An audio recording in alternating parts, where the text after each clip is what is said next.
É a quarta mensagem da nossa série em Atos. O tema da série é Aprendendo a Crescer. Semana passada, nós terminamos nosso estudo no versículo 36 de Atos 2. O apóstolo Pedro acabara seu primeiro sermão, a primeira mensagem de Pentecostes, que nós chamamos de o nascimento da igreja. Bem, se Pentecostes é o nascimento da igreja, nosso texto de versículo 37 até o fim do capítulo descreve como a igreja se parecia ao nascer. Atos 2, 37 a 47. E ouvindo eles isso, compungiram-se em seu coração e perguntaram a Pedro e aos demais apóstolos: que faremos, homens e irmãos? E disse-lhes Pedro: arrependei-vos e cada um de vós seja batizado em nome de Jesus Cristo, para perdão dos pecados, e recebereis o dom do Espírito Santo, porque a promessa vos diz respeito a vós, a vossos filhos e a todos os que estão longe e tantos quantos Deus, nosso Senhor, chamar. E, com muitas outras palavras, isto testificava e os exortava, dizendo: salvei-vos desta geração perversa, de sorte que foram batizados os que de bom grado receberam a sua palavra. E naquele dia agregaram-se quase 3.000 almas e perseveraram na doutrina dos apóstolos e na comunhão e no partir do pão e nas orações. E em toda a alma havia temor, e muitas maravilhas e sinais se faziam pelos apóstolos. E todos os que criam estavam juntos e tinham tudo em comum, e vendiam suas propriedades e bens e repartiam com todos, segundo cada um havia de mister, e perseverando unânimes todos os dias no templo, e partindo o pão em casa, comiam juntos com alegria e singeleza de coração, louvando a Deus e caindo na graça de todo o povo. E todos os dias acrescentava o Senhor à igreja aqueles que se haviam de salvar, ou os que iam sendo salvos. Ok, são versões diferentes, né? Pode continuar, Rosana. Você já pensou o que é que faz de uma igreja uma igreja? Se eu pedisse a cada um de vocês para descrever a sua definição de igreja, e então vos lêssemos todos juntos, nós provavelmente teríamos uma porção de ideias diferentes sobre o que torna uma igreja uma igreja. Ao mesmo tempo, entretanto, eu respeito que muitas de nossas respostas seriam muito parecidas.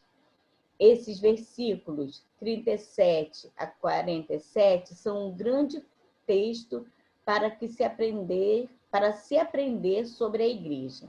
Ao lermos essa passagem um pouco mais detalhadamente, eu quero que vocês vejam como essa passagem define para nós o que faz de uma igreja uma igreja. Há algumas características definidoras ou marcantes, essenciais da igreja, que essa passagem revela para nós. Então, voltemos à passagem e vejamos como ela nos mostra que uma igreja bíblica deve ser. Ok, então são quatro princípios que caracterizam ou devem caracterizar a igreja, e princípios são eternos, né? Independente de a igreja em que época ela esteja, onde ela esteja e quem a esteja liderando. É importante a gente ter essa noção bem clara. Pedir o Ângelo para abrir o seu microfone, por favor, e ler o primeiro princípio, a primeira característica eterna, né, de sempre, de qualquer igreja do Senhor. Numa igreja bíblica, está escrito nunca aí, tá vendo? Mas é numa igreja bíblica a convicção do pecado. Numa igreja bíblica, a convicção do pecado, versículos 37 a 39. A convicção é um trabalho do Espírito de Deus em nós. Ele nos deixa incomodados com nossos pecados, o que resulta em nossa vida para Ele. Essa convicção do pecado vem primordialmente através do fiel exercício do ministério de pregação e ensino por parte da igreja. O apóstolo Pedro tinha acabado de pregar uma mensagem sobre a morte, o sepultamento e ressurreição do Senhor Jesus Cristo. Ele termina a mensagem no versículo 36 com uma declaração corajosa. Saiba, pois, com certeza toda a casa de Israel que esse Jesus, a quem vós crucificastes, Deus o fez Senhor e Cristo. E após ouvirem a mensagem de Pedro, particularmente essa última afirmação, as pessoas experimentam a convicção do pecado. Veja o versículo 37. E ouvindo eles isto, compungiram-se em seu coração e perguntaram a Pedro e aos demais apóstolos: que faremos, homens, irmãos? Compungiram-se em seu coração. Essa é uma frase que descreve a convicção do pecado. Então, eles sentem isso e clamam: que faremos? Ou seja, nos ajudem.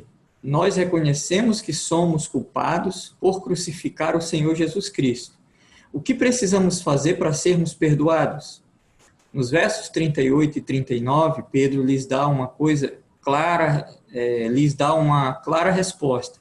E disse-lhe Pedro: arrependei-vos, a cada um de vós seja batizado em nome de Jesus Cristo para perdão dos pecados, e recebereis o dom do Espírito Santo, porque a promessa vos diz respeito a vós, a vossos filhos e a todos os que estão longe, a tantos quantos Deus, Senhor, chamar.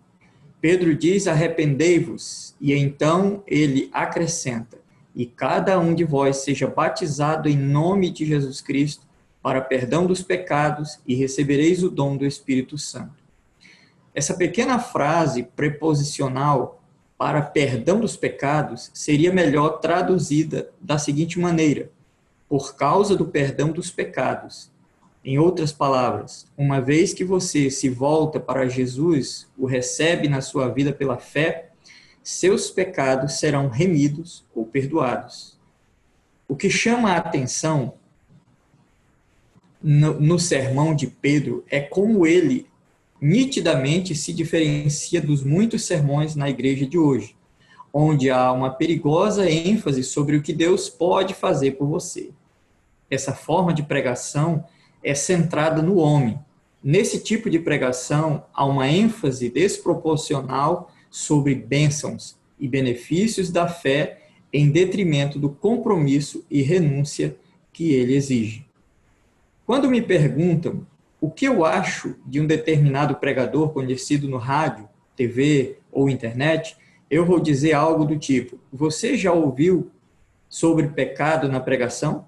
Você já ouviu o pregador proclamar a nossa necessidade de perdão para nossos pecados e nossos consequentes responsabilidade de adorá-lo com o coração, alma, mente e força? Nós nunca devemos confundir nosso desejo de que as pessoas aceitem o Evangelho com a criação de um Evangelho que seja aceitável para as pessoas. Deixe-me repetir. Nós nunca devemos confundir nosso desejo de que as pessoas aceitem o Evangelho com a criação de um Evangelho que seja aceitável às pessoas. Pedro pregou uma mensagem que, em suma, disse para todos os seus ouvintes que eles eram culpados de matar o Senhor Jesus Cristo. É claro que nós devemos ser sensíveis aos nossos ouvintes, mas sejam sensíveis e amáveis o suficiente para dizer-lhes a verdade. Eita, vida. O Ricardo, vai corrigindo o texto aí para nós, por favor. Nossos ouvintes, o nosso está no singular. Lá em cima, no título, ainda precisa corrigir lá, trocar o N pelo M, né? Para que esse texto fique o mais corretinho possível. Você pode continuar mexendo no texto sem que ele apareça aí, Ricardo, que eu quero ver a turma. Tá bom? Ó, Nuna, tá vendo? Ponto 1.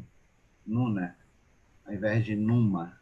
É ótimo. Vai corrigindo aí a tua visão de raio-x. Pessoal, que princípio importante. Para que uma igreja seja considerada uma igreja bíblica, e não pode faltar nenhum dos quatro, tá? Que nós vamos discutir hoje. Não pode faltar nenhum dos quatro. Primeiro, é preciso que os seus componentes, os seus membros, o seu corpo, sua liderança, todo mundo entenda que é necessário essa convicção de pecado, tanto na origem quanto na caminhada, o tempo todo. A origem é a convicção de que foi por nossa causa que Cristo morreu. Isso não é metáfora. Para os judeus, ali, eles reconheceram, nós o crucificamos, mas nem todos os 3.000 que estavam ali tinham crucificado, vocês entendem isso? Nem todos tinham gritado, talvez nem todos estivessem na multidão que gritou, crucifica ou crucifica. Talvez entre aqueles 3.000, tinham pessoas que falavam assim, ué, que isso sucede? Eu não estou sabendo, não tinha nem visto a crucificação. Mas, espiritualmente, cada ser que respira é responsável pela morte de Jesus. E a conversão só vem a partir de uma convicção de pecado, que inicialmente trata-se do pecado, da razão pela qual Cristo foi à cruz do Calvário. Perfeito? Aí algum comentário nesse sentido?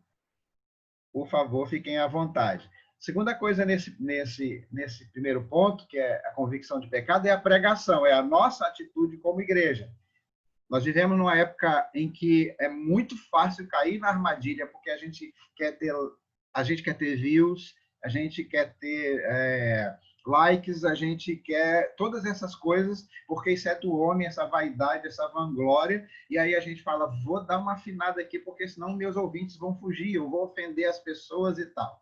Então ele diz o seguinte, é preciso... Não é problema ser sensível, ser educado, ser gentil, mas nunca abrir mão da verdade. E a verdade do evangelho ela é ofensiva, muitas vezes, para o pecador, né? A Bíblia diz várias vezes. Então, como é que vocês veem essa coisa que é tão importante que ele repete? Eu queria que um ou dois analisasse rapidamente, para a gente não ultrapassar nossa proposta de tempo, essa frase que ele diz 2 vezes. Aqui, repito, né? Ele fala uma vez e fala, vou repetir. Nós nunca devemos confundir nosso desejo de que as pessoas aceitem o evangelho com a criação, eu diria até com a pregação de um evangelho que seja aceitável para as pessoas. Como é que vocês entenderam essa frase? Quem quer falar? Eu entendi que... Tá ouvindo, hein? Tô. Eu entendi que as pessoas, hoje em dia, especialmente, tentam tornar o evangelho palatável, para que haja assim, a afluência, né, de muitas pessoas e tal. Mas o evangelho, infelizmente, não é palatável. Não é palatável. Não é mesmo. É por aí, né, gente? Fica claro, é fácil, lembra? É fácil de entender, mas não é fácil de praticar, porque ninguém gosta de ver... Eu lembrei de uma frase do C.S. Lewis, que ele fala que se você procurava uma religião que te deixa confortável, com certeza não é o cristianismo. Não é o cristianismo. Então, vocês estão prontos para verem pessoas procurando outras igrejas? Vocês estão prontos para verem pessoas dizendo, não, ali não. Olha, vou dizer uma coisa para vocês, isso está acontecendo, isso acontece há muito tempo no projeto Jesus Transforma, sabia? Essa turma de adictos que a gente recebe, é difícil, quando tem muito movimento, você chega ali a 30, 27, 25, e muitos deles não ficam. E eu falei, Marconi, por que isso? E Marconi falou, olha, pastor, um dia eu quero lhe levar lá no projeto de fulano de tal. Lá tem 45, 50, às vezes tem 60 pessoas. Eu quero que o senhor veja como é lá e quero que o senhor me diga, é assim que o senhor quer que seja aqui? Aí eu falei, nem precisa, Marconi. Nem precisa. Ele falou, eles procuram um lugar onde eles possam ter uma liberdade que eu não posso oferecer para eles, porque eu vou estar tornando isso aqui um hotel de passagem, uma rodoviária de viciados. Daqui é preciso ter rotina, é preciso ter regra, é preciso ter estudo bíblico, é preciso ter oração, é preciso ter trabalho, é preciso ter tudo, e muitos deles não querem, mas quando eles entram aqui, eles assinam um termo de responsabilidade, de voluntariado, dizendo que vão aceitar o trabalho como parte da logoterapia. É assim mesmo que fala, né? Logoterapia, esqueci. É um outro nome aí que me foi agora. Eu falei, não, Marconi, perfeito, perfeito. Nós não queremos isso nem para o projeto nem para a igreja. Então, a gente precisa entender que, à medida que se prega o evangelho com educação, com fineza, com gentileza, mas com firmeza, sem abrir mão da verdade. E essa verdade não é palatável e nem é confortável. Thales, faz favor abrir seu som aí, meu querido, para ler o segundo princípio. O primeiro é, uma igreja bíblica, a convicção de pecado. Nós continuamos sendo pecadores. Nós continuamos entendendo a necessidade de arrependimento o tempo inteiro, né? Por isso, na nossa oração deve haver confissão de pecados. Concordam com isso? Todo mundo entende isso, né? Não foi só lá quando nós nos convertemos, é o tempo todo. Ponto 2. Numa igreja bíblica, a conversão de almas. Amém. Vamos lá, então. Numa igreja bíblica, há conversão de almas. 40 e 41. Uhum. Esse ponto é claro, pressupõe o anterior. Onde há convicção do pecado, haverá conversão de almas. Ou seja, a igreja vai crescer como resultado das pessoas se entregando a Cristo para a salvação. Veja o versículo 40. E com muitas outras palavras, isto testificava e os exortava, dizendo: salvai-vos dessa geração perversa. Mais uma vez, vocês veem a franqueza de Pedro com as pessoas nas pregações dele. Não há nenhuma mensagem adocicada. A Bíblia diz que ele falou várias outras palavras, além daquelas mencionadas no texto. E através da sua pregação, ele testificava e exortava. De que maneira? Bem, ele não dizia: venha e se torne um membro da igreja. Ele diz: salvai-vos desta geração perversa. Salvai-vos. A palavra salvo não é uma palavra inventada pelos batistas. É uma palavra usada na Bíblia. Pedro diz: salvai-vos. Agora repare cuidadosamente na ordem do versículo 41. De sorte que foram batizados os que de bom grado receberam a sua palavra. E naquele dia agregaram-se quase 3.000 almas. O batismo não salva uma pessoa, mas uma pessoa salva vai ser batizada. É a maneira pela qual nós publicamente nos identificamos com o nosso Senhor Jesus Cristo. A Bíblia diz, na última parte do versículo 41, cerca de 3.000 almas foram agregadas a eles. A igreja começa com 120 discípulos e, após um único sermão, agrega cerca de 3.000 membros. As pessoas que insistem que as igrejas devem ter um tamanho pequeno precisam ler o livro de Atos com muita atenção. Ok. Aqui há um paradoxo, né? Eu falei que uma pregação genuína, legítima, que fala sobre pecado, que fala sobre o estado de perdição das pessoas, pode gerar um esvaziamento. E nesse movimento aqui, do segundo movimento, segundo princípio, está dizendo que a igreja vai ter um crescimento. As duas coisas são verdadeiras, porque na igreja é que nem curva de rio, para qualquer tranqueira. E à medida que a igreja favorece isso com o seu discurso, a igreja favorece isso com a sua pregação, essas tranqueiras vão continuando na igreja. Mas quando a igreja enrijece e afina o discurso com o discurso de Cristo e da Bíblia e dos discípulos, dos apóstolos, essas tranqueiras vão se assustando e elas vão começar a vazar. Elas vão começar a vazar. Mas não acontece só esse movimento de vazamento, né? Quando Jesus endureceu o discurso, ele disse: vocês também querem ir embora? E os verdadeiros discípulos disseram: para quem iremos nós? Só tu tens a palavra ou as palavras de vida eterna. É interessante isso? Então, louvado seja Deus por isso. Existe, sim, um duplo movimento quando se prega o genuíno evangelho. É um movimento de esvaziamento das tranqueiras, porque eles não aguentam. Isso acontece no presídio. De novo, um exemplo de marginal, né? De pessoas que estão à margem, nesse sentido, que ficaram à margem da sociedade. muitos deles querem ir para a ala evangélica. Não sei se vocês já visitaram um presídio e tal, e tiveram essa oportunidade, é muito esquisito. E eles querem ir para a ala evangélica porque na ala evangélica não tem motim, na ala evangélica não tem castigo, não tem combate, morte, machucado, todas essas coisas que tem nas outras alas, porque no quartel, nas prisões tem facções. Então, muita gente que não quer participar disso quer ir para a ala evangélica, mas para ir para a ala evangélica tem que demonstrar que se converteu. E só que lá acorda às 5 horas para orar, até a hora do café, depois toma café, vai, volta para estudar a Bíblia, tem vigília toda semana, 2, 3 vezes por noite, por dia, tá certo? Então, o negócio lá é duro, não é fofo, não.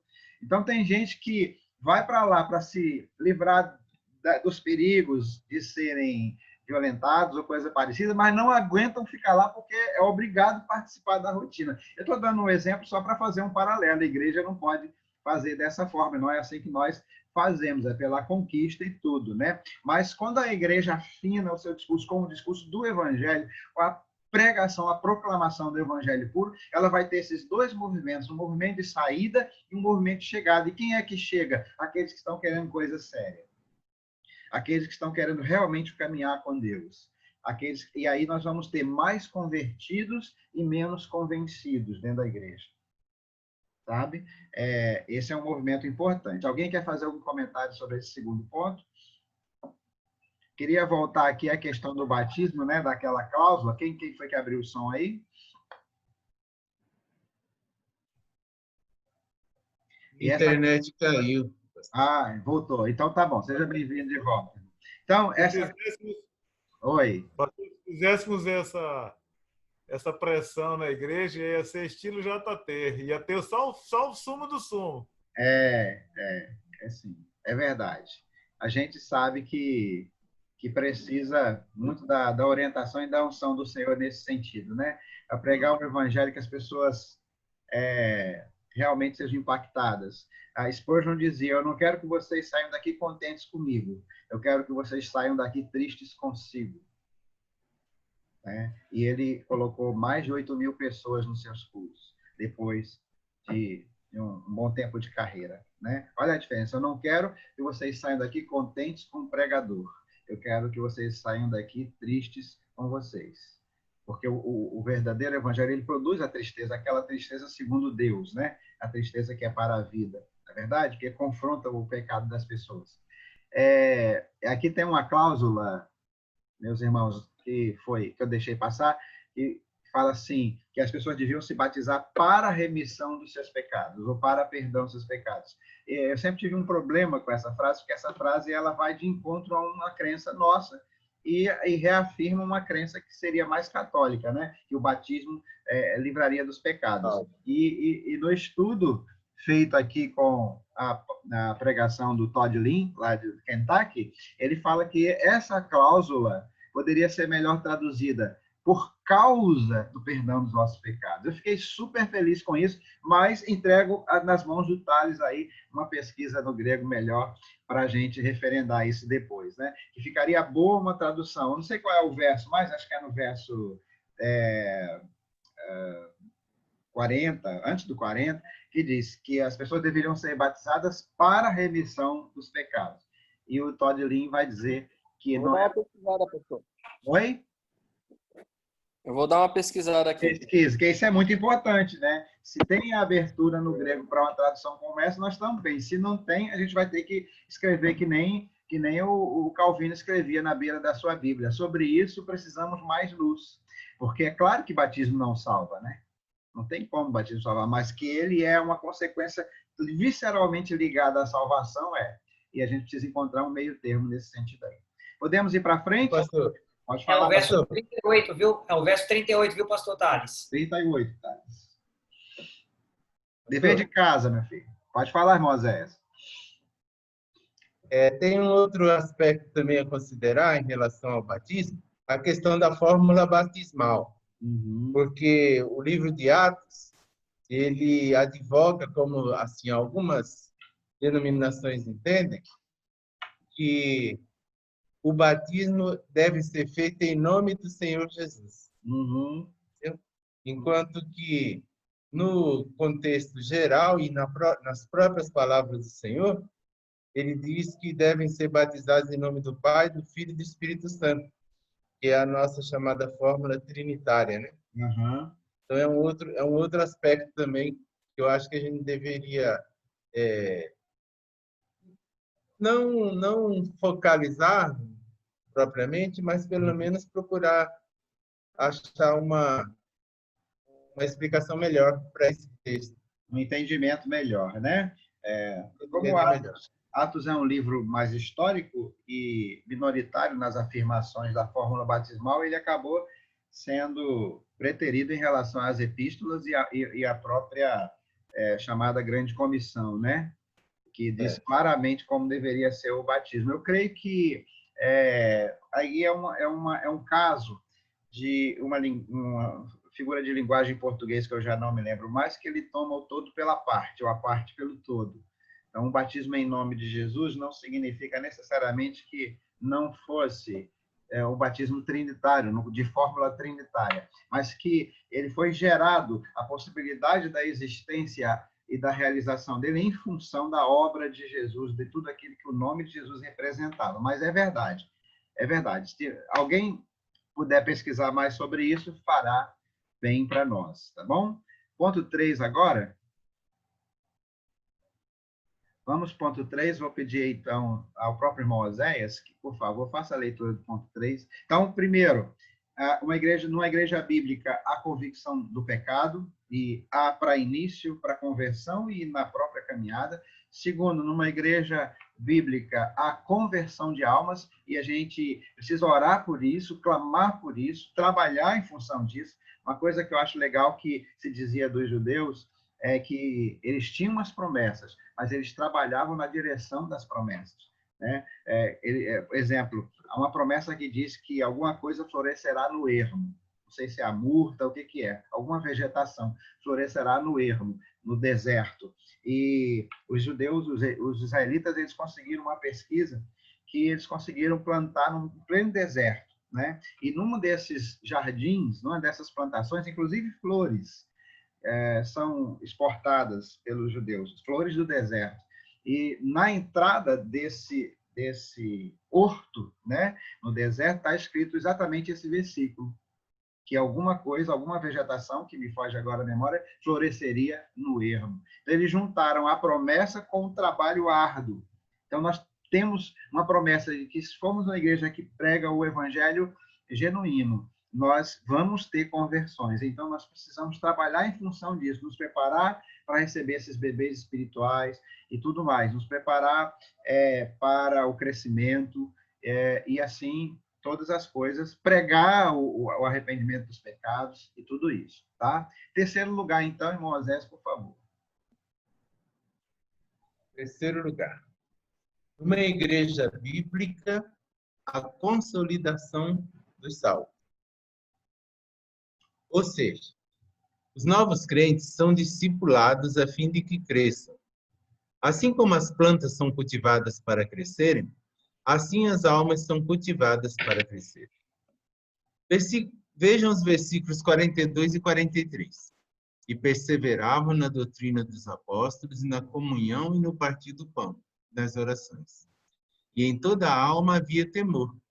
Muitas maravilhas e sinais faziam pelos apóstolos. E nós leremos sobre esses sinais e maravilhas nos capítulos adiante.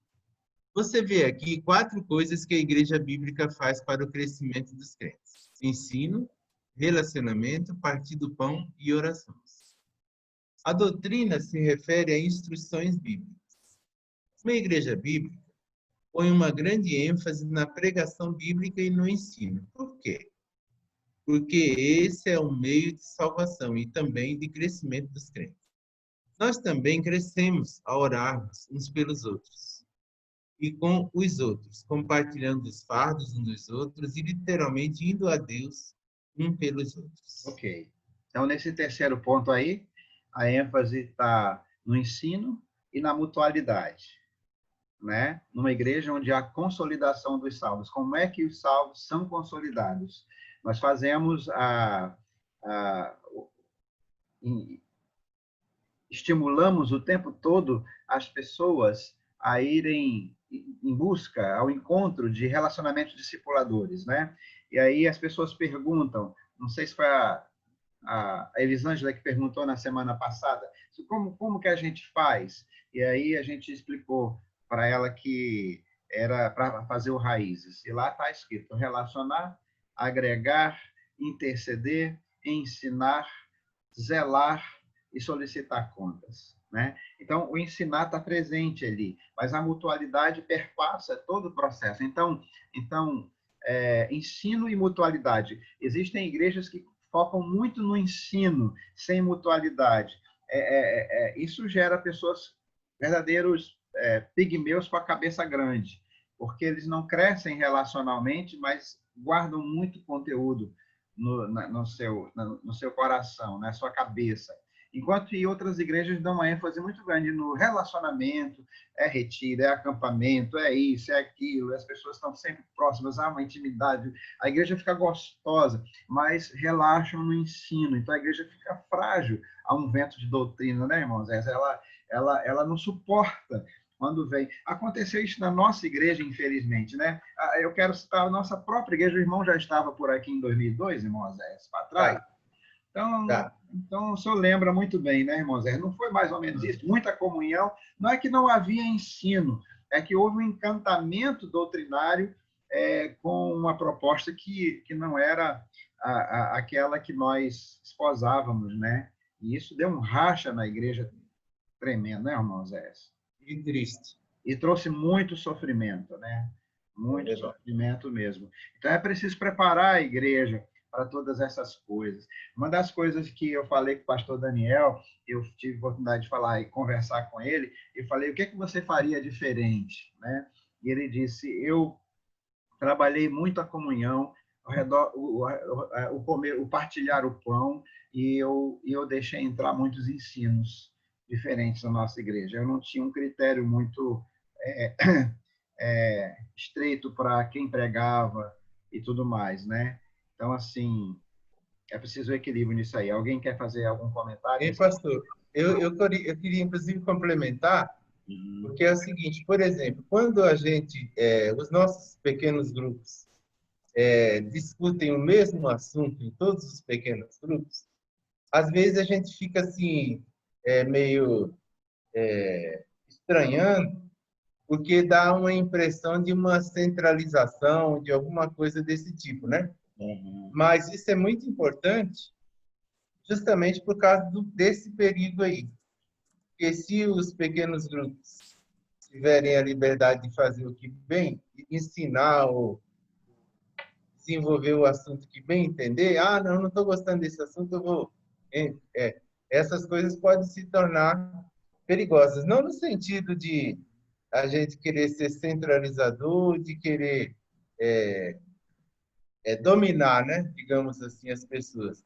Mas é importante que se tenha esse mesmo pensamento para evitar essas dificuldades, né? Que às vezes se ocorreram, inclusive.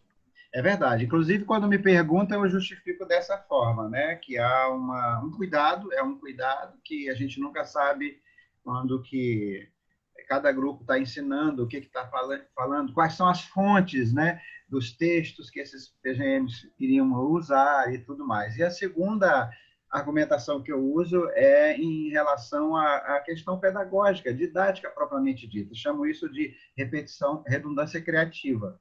Quando você ouve apenas no púlpito aquele assunto, fica muita coisa ainda por discutir, por conversar, né? Então, é uma perda muito grande quando no grupo apenas se repete o sermão. A ideia é conversar sobre o que aquilo trouxe para você, aplicar aquilo à vida, porque a pregação é complementada pela aplicação, que é muito melhor feita no pequeno grupo. Então, são dois motivos muito fortes que visam equilibrar essa coisa, né? Ensino. Então, veja aí na sua supervisão e na sua liderança, você reproduza isso, esse equilíbrio para consolidar as pessoas que chegam, os novos convertidos, os novos... Você lembra que a gente aprendeu a não orar mais por membros, tá? Aprendemos no nosso encontro de quinta-noite, que até senti a falta do Milton e da Lúcia nesta quinta, ele falou, nós não oramos mais, mas né, essa é a irmã os irmãos assistiram. Nós não oramos mais por membros, nós oramos por obreiros. Nós oramos logo, é porque Jesus nos mandou orar por obreiros. Eu falei, Senhor, manda obreiro. Onde é que estão os obreiros? Será que estão todos na igreja? Não, tem obreiros que não estão na igreja ainda. Tem obreiros que não... O Ricardo, talvez o futuro grande líder seu nem está convertido ainda, meu amigo. Entendeu? Talvez, irmão Zé, o seu sucessor no grupo nem está na igreja, nem é membro, nem sabe ainda, nem aceitou Jesus ainda. A gente tem que ter essa visão e é buscando lá fora. Tá bom? Quarto ponto. Vamos para o quarto ponto. Vamos terminar aqui com a leitura do texto. Vou pedir ao Milton que abra o microfone, por favor, para ler o quarto ponto.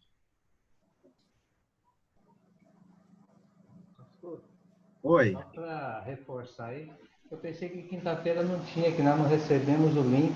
Eu não mandei mesmo, não. Eu esqueci, sempre escapa uma. Eu não mandei da sua. Eu achei que o senhor tinha dado folga para gente. Eu tinha dado folga. Mas, olha, quinta-feira, eu vou te falar, foi a primeira vez que aconteceu isso. Terminou a conversa e nós continuamos conversando lá, de tão bom que estava. Mas, para aí, quarto ponto. Quarto princípio.